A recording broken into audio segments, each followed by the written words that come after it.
for solving equations that have radicals in them. So let's do something like, let's say it's the square root of just something simple, x minus 4 equals 3. The goal, first goal, should always be to get all the stuff underneath the square root on a side by itself. So in this case it is. What we're going to do then is we're going to square both sides, everything over here and everything over here. When you square this side, the square and the square root cancel, and you've gotten rid of the radical, the square root sign, and I just have x minus 4. On this side, 3 squared is 9, and then you've just got a simple algebra problem you have to solve. Get rid of the 4, x equals 13. If all you have is a square root on one side, just square both sides. Now, a lot of times though, they don't do that. What they do is they give you something like this. You have 10 square root of 9x equals 60. So in this case, the square root isn't by itself. There's this 10. If this happens, you want to get rid of the 10 first. So I'm going to divide out 10, divide out 10. That'll cancel. I get square root of 9x.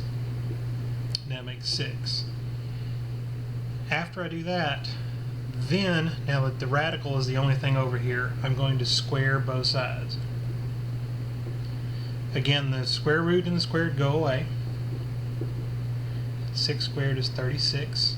And then it's an algebra problem that you have to solve. Divide by 9, divide by 9, x equals 4. If you have something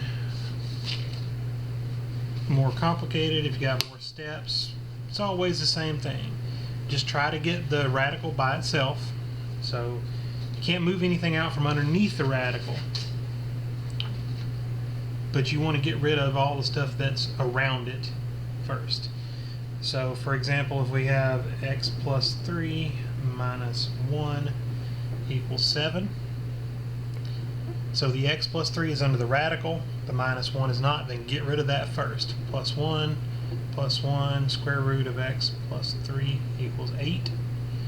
Then, now that the radical is by itself, square both sides. On this side, the square and the radical cancel out. That makes 64. You subtract a 3 from both sides and you got your answer.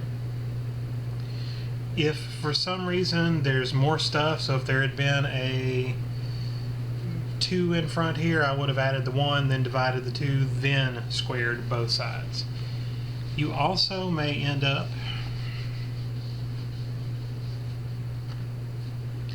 with a square root on both sides.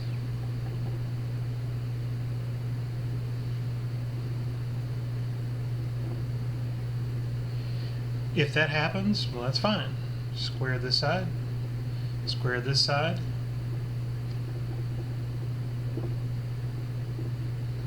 When I do, the squares and the square roots cancel. It's an algebra problem and we solve.